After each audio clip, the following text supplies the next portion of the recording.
Yo, what's going on, homies? It's your boy Stumped back for an OPTC video, and in today's video, we're diving into Dr. Vega-Punk level 150 over in the co-op game mode, utilizing pretty much the team that works really well for the entire farming of Infinite MC, but we're going to take it into PKA level 150 against Vega-Punk. So that's the team, those supports. Let's dive on in. Now, this one actually does seem pretty simple, and the best way to take on PKA level 150 is to find a friend, either get someone to take care of stage 3 and stage 5, and then someone else take care of stage 4.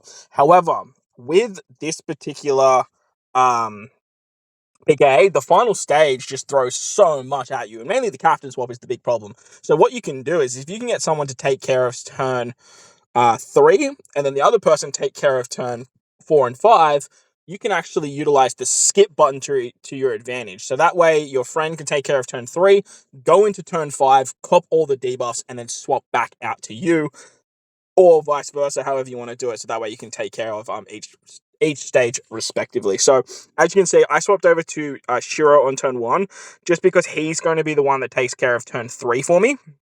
And then I will take care of turn 4, and I'll take care of turn 5. It just depends on who sets up the room. It's depending on how that actually looks with your particular team build. So as you can see, we move into turn 3. Shiro is going to take the pain debuff. There's also a barrier on this turn, plus 2 turns of defense up and 2 turns of damage reduction. With the Brook support or the Carrot support on Nami, Karina, and Zora Sanji, you can actually take care of the damage reduction.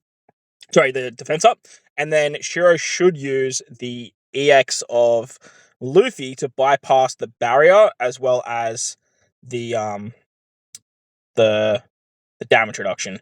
He might use the Nami Karina special to remove the barrier, but like, if you just sort of, okay, if you do that too, Shiro, that also works, brother. Okay, I see you. Fair enough. I mean, look, he's not really doing anything else for the rest of the fight besides just taking the debuffs, so that's going to work out. Now, moving on to stage 4, I did slap on the Sabo support for my Luffy. That's going to activate on this particular turn here, and that's going to give us a chain lock between 3.25. So that way you're between 3 and you're between 4.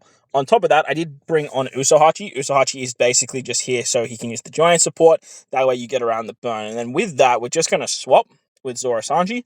And then basically, once we trigger the, we're going to switch with Nami Karina as well.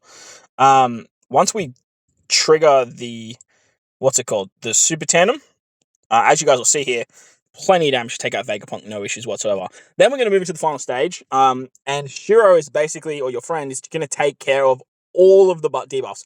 They're going to get whacked with a captain swap, a bind on the bottom row, special reverse, there's a barrier, there's thresholds, there's a whole bunch of nasty stuff that we have to deal with. So just having someone take care of this particular stage, remember, he's also taking the pain for us as well, so that way we don't have to worry about dealing specials and stuff like that. It's just going to make your life so much easier. So I feel like that's probably the best play for this particular PKA 150. So hopefully you guys can find a friend to do that. Otherwise, if you sort of put together this particular team that I'm using, it's going to cover it for you. All you need is someone to just take care of turn 3, and then you're basically soloing it for them. So that's the upside to running Gear 5 and being boosted and stuff this particular season. So Shiro's going to skip it over. We still have to deal with the special one from the previous turn. This is where Bonnie comes into play. Bonnie's also a chain lock, so you stick between the 3 and the 4 times chain as well. We can then use the EX of Luffy. That's going to give us the orb and the color affinity buff for our 3 spirit characters. We can actually remove the barrier too if we want to. We can do some fun stuff here with Odin. Get some matching orbs and whatnot. We can get a conditional boost and base attack boost with Sop. Then I believe Nami's the attack booster, right? Yeah, Nami's the attack booster. So she can remove the barrier as well. And then finally, well, actually, should have swapped with Zora Sanji first, but whatever. Finally, Zora Sanji is just going to increase everything. Give us a super tandem. And with that, it's kind of like wham, bam, thank you, ma'am. Everything's just good to go. So let's go bada bing, bada boom, bada bop.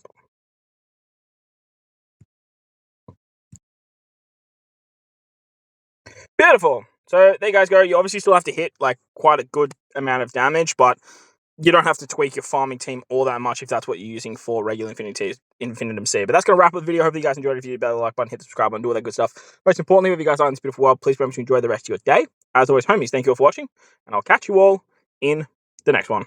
Peace!